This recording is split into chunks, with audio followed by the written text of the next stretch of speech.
about an hour and 40 minutes of practice in shells, and thought the kids were locked in well, and decided to get going on them. We'll go again. We switched up a little bit. We're beat up a little bit, so we wanted to buy another day. Hopefully we can get some guys back. So tomorrow will be our mock game where it's situations and having the guys understand how we stretch on game day, and just alignment on the sidelines, where they're going to sit, take all the anxiety out of game day, running through the A, all those type things.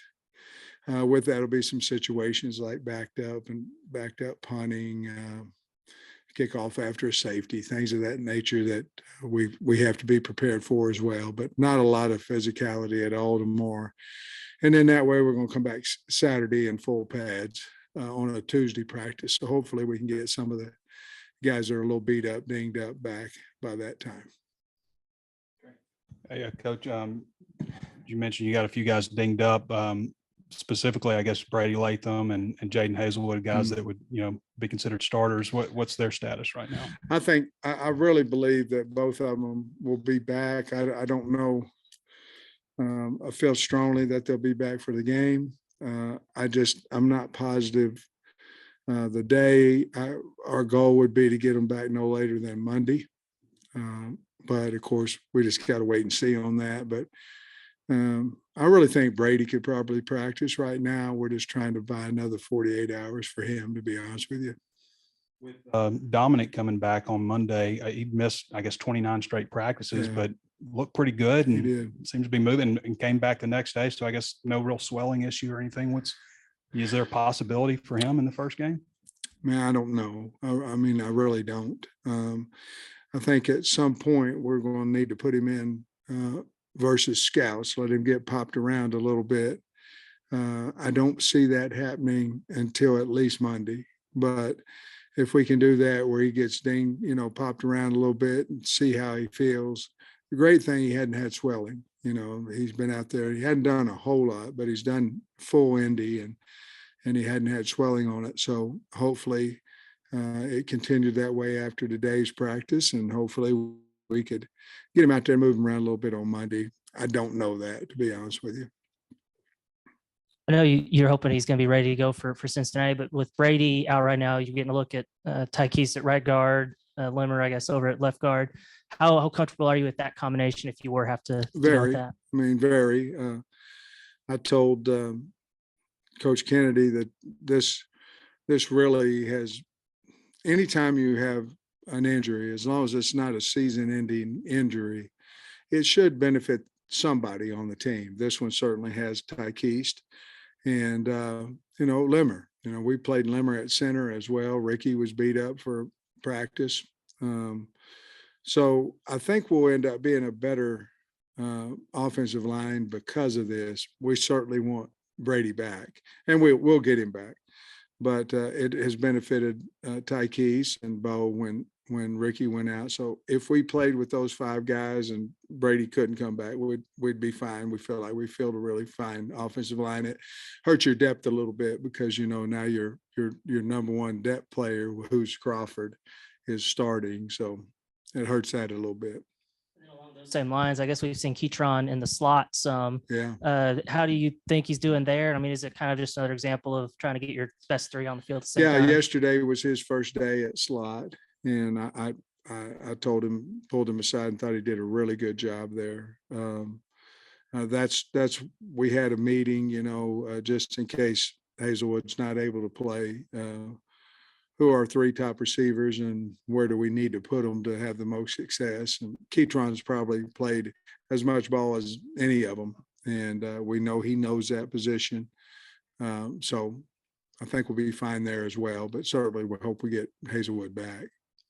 Yeah, Sam saw Marcus Miller was back. I think that's his first time back since the scope, and didn't see him in a green jersey. How good was it to have him back out there doing whatever he could? And is there a timetable for when he might reasonably be able to play if you need him? Well, we put him a little bit versus the scouts today.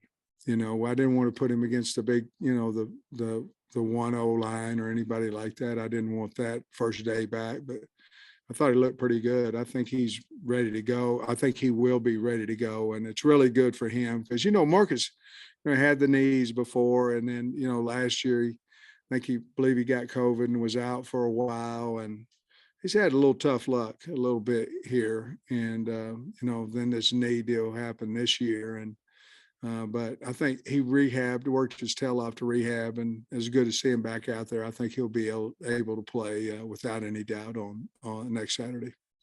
And then obviously it's been a while since you added Deke Adams and Dominic Bowman. How do you feel like those guys are fitting in? What do you like about what they're doing? And I'm sure it's everything to do with you hiring them, but one worked at Ouachita Baptist, one worked at Arkansas Monticello, I think. So they both were at small schools. Now they're at the flagship school in the state. What do you think about that? Well, I love the fact that they've already understand the state. Certainly could help in recruiting with some of the relationships they've made. They both have done a really outstanding job. They both have family in Arkansas, and just really glad they're here. We've got to take the anxiety of game day out of them too, so tomorrow is just going to be a calming day for all of us, where that's what we do here. That's what and Deke and Dominique had as many questions as the freshman athletes are going to have, so I'm really proud of them and glad they're here. Barry said the other day he's actually learned some stuff from them, and Barry's obviously a pretty accomplished coach. What have you thought of they've added, value to the staff? They're just different ideas. I think we're doing a little bit of different things in the secondary since Dominique got here, convinced Barry of some things there. Deke's brought a different coaching style. He was familiar with the 3 down front, familiar with the 4 down front. Some of the games, some of the different blitzes that we have in now, a lot of them came from, or some of them came from the past of what Deke's done in the past. So all of them, it's any new coach is going to add something. You're going to either mark it out and say, no, we're not going to do that, or you're going to say, you know what, this could be a package that helps us in this look. And both of them have brought those things to the table. Clark's been doing good in practice, but that second cornerback spot you guys haven't really figured out yet. Have you seen anybody emerge there? How are you feeling about that spot? No, I mean, we've got 3 that we trust going in there. That's the one of the spots I couldn't tell you who would run out there at corner today. There's 3 of them, with Nudie, Day, and Malik. We've got to find that guy. We're confident in all those guys, but we've got to find that guy. It's more important to the kids who runs out there the first time, honestly, than it is to the coaches. But we got to, if they're that close, but we've got to make that decision here sometime Monday or Tuesday, I would guess. Coach, I think we had you at 84 scholarships heading into camp. Is the plan to retroactively apply that kind of like you did this year? This with a couple guys this year, and also with 2 players entering the portal, do you lose those scholarships or do you get those back? And if you do, what do you plan to do? Okay, the first thing is let's go backwards. You get the scholarship back in January. Okay, so they've got their scholarship for this semester. Once they go in the portal, you get it immediately the next go round, which would be January. You talked about 80, 84. Oh, you talk about current guys. Right. Current guys, what I probably will do, to be perfectly honest with you, because if you give current guys on the team a scholarship, they're all year scholarships. They're 1 year. And so you struggle with the math. And so the math says you have 20 something committed. How many are you going to lose? And then can we get to 85? That's the whole thing. So probably what my idea would be, you can retro them back as long as you do it before the semester ends. So what I might do is wait till December, see where we're at scholarship wise, and then If we feel like we could be under at that time, maybe award a walk-on guy or something like that, a scholarship. The other thing is you could award a guy that is a senior that's going to graduate at Christmas. You could do that and then get it back in January. But I don't think we have but maybe one or two guys on the team that would even qualify for that. So I think we'll wait before we do anything with the scholarship. We'll wait, but we know we can give it backwards, and so we just sort of like we did the kicker last year. So that's what we'll do. And I don't think, let's say out of the green guys, Jaden Wilson and Marcus Henderson, I think are the only guys that you haven't. Green today. Jaden's practicing. I think he'll be fine. We've got him in a green because we just don't want to hit him. But he practiced the whole day yesterday and today, and he'll be ready. Marcus Henderson's another story. You know, he hadn't been in there banging yet. So I don't really know right now. I probably wouldn't count on him for next Saturday at this point. Be the plan, like what you have going on right now with Limmer shifting to left guard and Takias coming in at right guard. If there was something that happened on the offensive line, just kind of, you got Latham and Limmer who can move around a lot and just try to get Takias in there somewhere. Yeah, you're going to get him in. I mean, that's the bottom line, and you'll find out how to work it around because you have Brady and you have Limmer and you have, you know, Ricky could play guard. It would never happen, if that makes sense. I mean, we're not going to move Ricky, you know, to put somebody in at center, you know what I mean? So, but he could play guard as well, which actually we played him in guard this camp at guard because we told him when he came back that we could help him with his draft by moving him to guard so the guys could see him play guard. And so he's probably got 35, 40 reps at guard in practice. The scouts were in today and they talked to me about it. And I said, well, look at practice this, look at practice that, look at practice that. And you'll see him playing guard live, one versus one. So we have tried to help him that way. He's certainly been good to us. Coach, with the battle at that second corner spot, you mentioned you got three guys you feel comfortable with. Could you envision a scenario where you rotate a couple of those guys or all three of them in a game, just kind of see who, shines brightest with the lights on? I think so. The problem with the corners has been nagging injuries.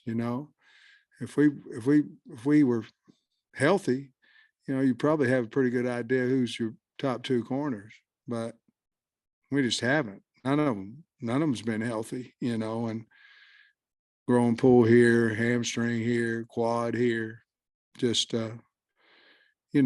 things that's taken them out of practice, and nobody's really Wally pipped anybody yet, so we'll just keep going. They're all healthy right now. So hopefully in the next day or two, we'll make a decision.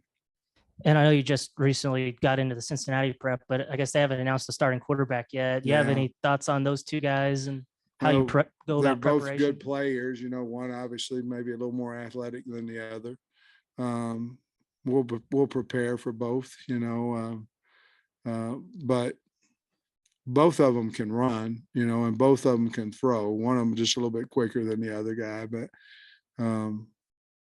we'll be ready either way. And I wouldn't be surprised if they played both of them, to be honest with you. What do you like about Simeon Blair, and how has he kind of progressed from his time when he was, a walk-on and a scholarship and now potentially a starter? Yeah, everything would be the first answer. He's smart. He's a great team player. One of the hardest working guys on the team, appreciative of what he gets.